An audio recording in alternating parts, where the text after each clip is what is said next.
Hey everybody, this is Chris Francis from churchfilmmakers.com, and what I want to do today, besides hide this mustache behind this beautiful microphone,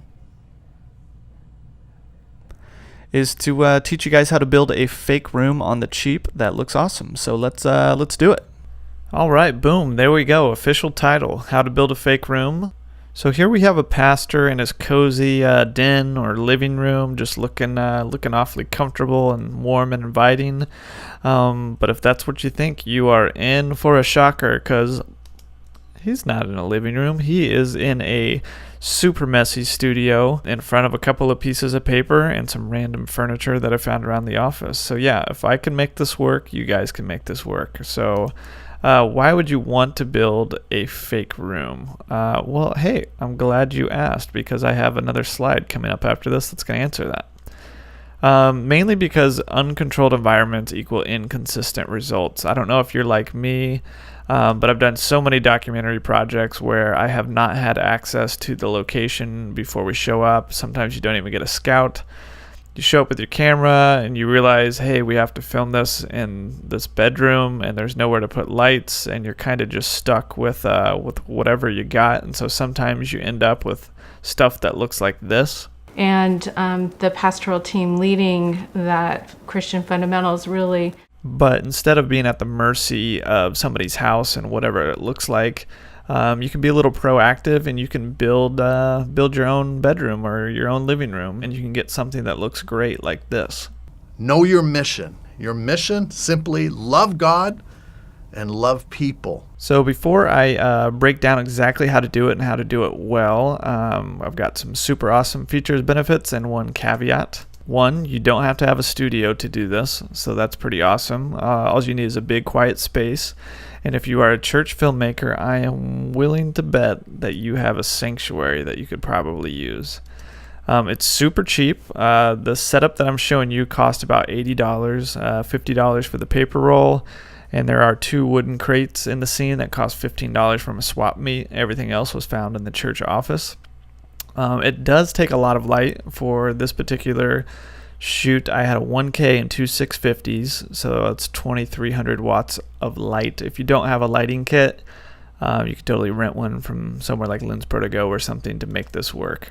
So before you do anything else, before you start building any parts of the room, the first thing you're going to want to do is put a lens on your camera.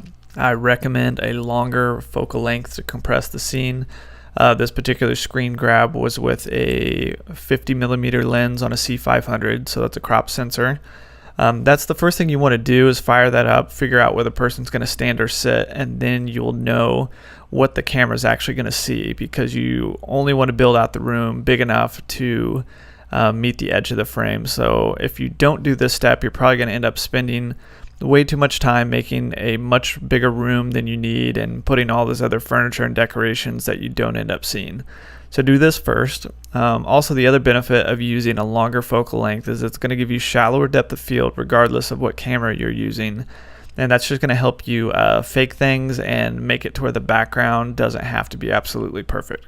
So the next step is to put stuff on the walls. Nothing is more of a dead giveaway that you're in a fake space when there's nothing on the walls. I think we've both seen a lot of videos where people are in seamless paper, and yeah, it might look cool. Maybe we do it for our announcements, but it feels a little sterile. Like, if it doesn't feel, like it's in a real space.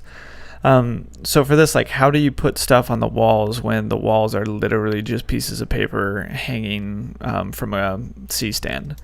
Well, you get creative and you do silly things like this, like taping a painting to the pole and hanging it from a bungee cord. If you look closely, that painting is not even actually on the wall, but because we're on a longer focal length and shallow depth of field, you don't even notice it. Now this step here is what is really going to sell this trick, is to go beyond the frame. And what I mean is you want to create the illusion that the space continues beyond the frame and that the room continues. The audience's imagination will do the rest of the work. And so if you look, you don't really see any edges in this frame. So the bookshelf, the painting, the couch in the background, even the coffee table and the chair in the foreground, all that stuff bleeds off the edge. and it just gives the illusion that the room continues on. And you can do some nice trickery, like, that couch back there. Guess what? It's not a couch. It is I think it was a chair from the waiting room when people are like waiting to talk to a pastor or something. But I stole it when nobody was looking, put a little red blanket on there, and it looks like a couch, right? The next step you want to do is add a practical light if possible. This really helps sell the illusion because it has power, and real rooms, have lamps and power. So do that. The next thing you really want to do is add layers to each object. I've noticed that most interior decorations are done by women, and they just go crazy with the layers. So let's just follow their lead.